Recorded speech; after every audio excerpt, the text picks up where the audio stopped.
ترى المتكبر في حديث لا يدخل الجنة متكبر، لأن الله طلع إبليس من الجنة عشان تكبر، وحرم الله فرعون من الجنة لأنه تكبر. أنا ربكم الأعلى، كلهم قالوا أنا، كلمة الأنا هذا كبر. هذا قال أنا كرم، أنا خلقتني من نار أنا، وهذا يقول أنا ربكم الأعلى. أنت كن متواضعا. ولذلك في الحديث الصحيح يحشر المتكبرون يوم القيامة كأمثال الذر، هو إنسان لكن صغير مثل النملة، يدعسهم الناس بأرجلهم يوم القيامة. ثم قال النبي عليه الصلاة والسلام أن الناس يعني يمشون عليهم، قال ويغشاهم الذل من كل مكان. لا تتكبر. بعض الناس والله يمر من جنب عامل مثلا ما يقول السلام عليكم عشان عامل.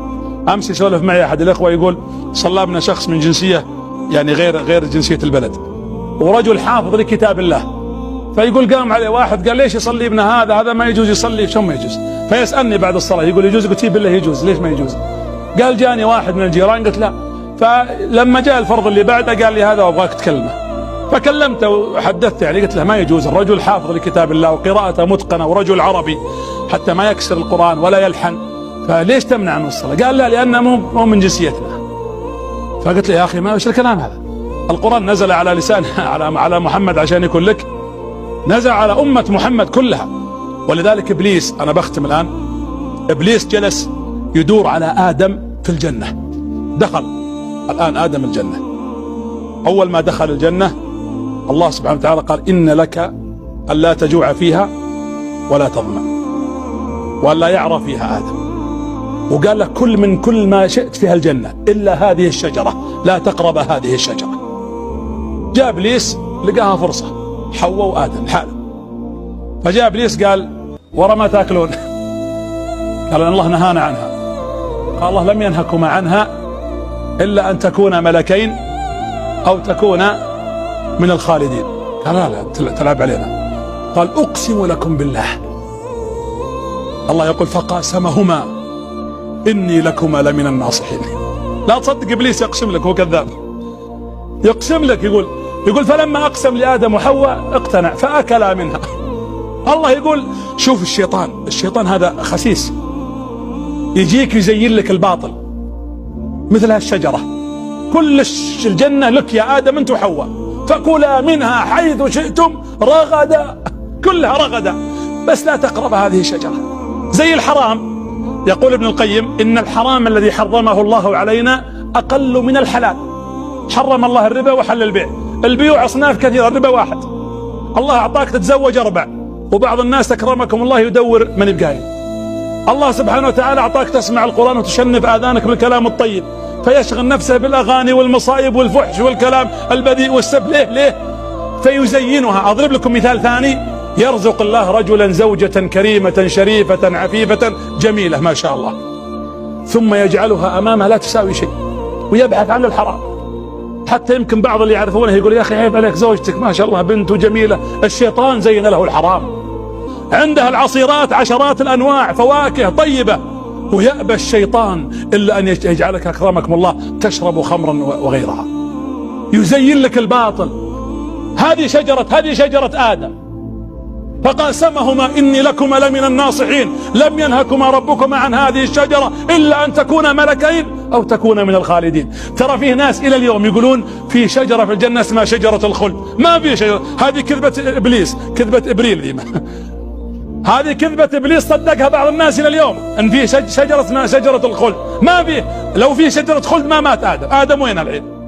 اشكلها منها ومات، ما في شجرة خلد. لكن هذه كذبة كذبها الشيطان إلى اليوم، يكذبها على الناس. الشيطان له 7 مداخل عليك، يجيك عن طريق الشرك، اكفر، أعوذ بالله أنا مسلم، هذه عدت. يقول لك طيب أشرك، أنت تعبد ربك بس أشرك مع الله، تقول أستغفر الله أنا مسلم موحد. هذه إن شاء الله مهيب عندنا، بس أخاف من الثانيات أنها تكون موجودة. ثم يجيك على الكبائر، يا ابن الحلال مرة واحدة في السنة ما هي ضرتك، كبيرة لا سافرت، زنا بسيط مرة واحدة وتوب.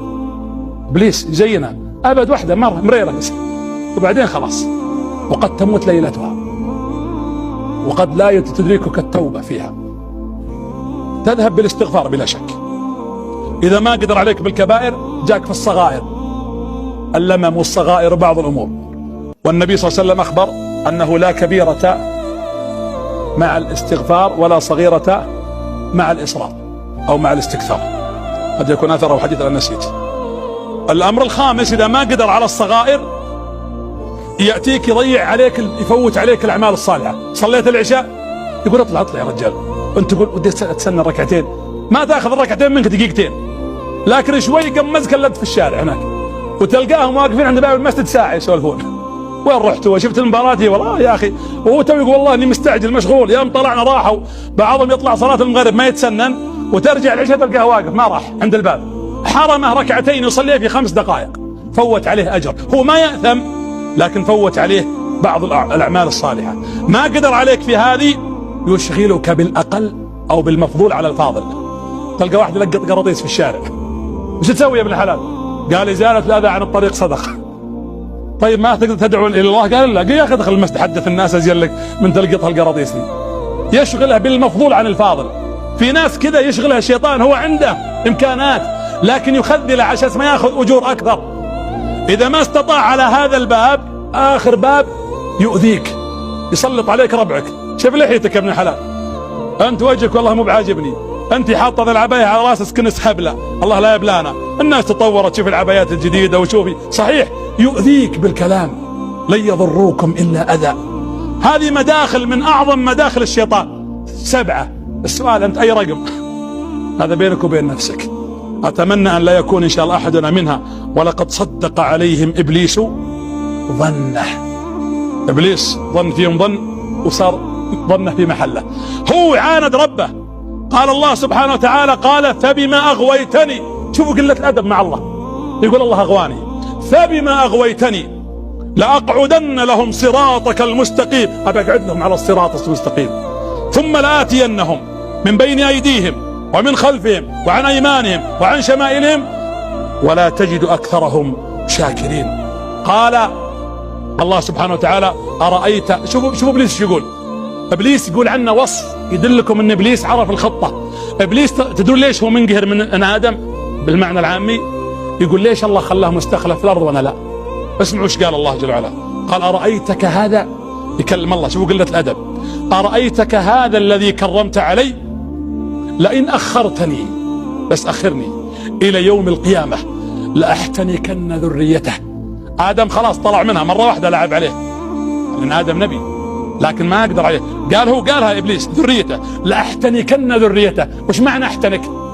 يلا أنتم عرب. لا ما الحنك وينه؟ يقول بجرهم منه مثل البهايم، أبجرهم أحنكه وبخليه يمشي وراي. والله هذا إبليس يقول لأحتنكن ذريته إلا قليلا منهم. يقول أبا أوريك جرهم جر. قال الله جل وعلا اذهب فمن تبعك منهم فإن جهنم جزاؤكم جزاء موفورا. وشوف التحدي من رب العالمين. واستفزز من استطعت منهم بصوتك. والله أن عند بعض الإشارات تشوف الأرض ترقص والسيارة ترقص واللي في السيارة يرقصون، حبال على كل هب ودب، أغاني وطقطقة وعظم يشغل لها شغلات مهي بالعربي بجميع الجنسيات. والله العظيم انهم يطامرون انك تناظر تقول الله تحسب فيه زلزال في الارض. ولا مريت من جنب بعض البيوت نفس الشيء، وفي الاستراحات وفي الشوارع وفي كل مكان. قال استفزز من استطعت منهم بصوتك واجلب عليهم بخيلك ورجلك. جب جيشك، ابليس متحزم. واجلب عليهم بخيلك ورجلك وشاركهم في الاموال والاولاد. اسمعوا القرآن. وعدهم وما يعدهم الشيطان إلا غرورا. لكن الله قال لا تخافون. احنا خفنا احنا. المؤمن ما يخاف إلا عبادي ليس عليك لهم سلطان. ليس لك عليهم سلطان. الله يقول ليس لك عليهم سلطان. هذا المؤمن الصادق. ولذلك قال الله إلا عبادك منهم المخلصين. لذلك انت خلك مع أهل الإيمان. الطاعة والذكر تطرد الشيطان، القرآن يطرد الشيطان، الاستغفار يطرد الشيطان، بر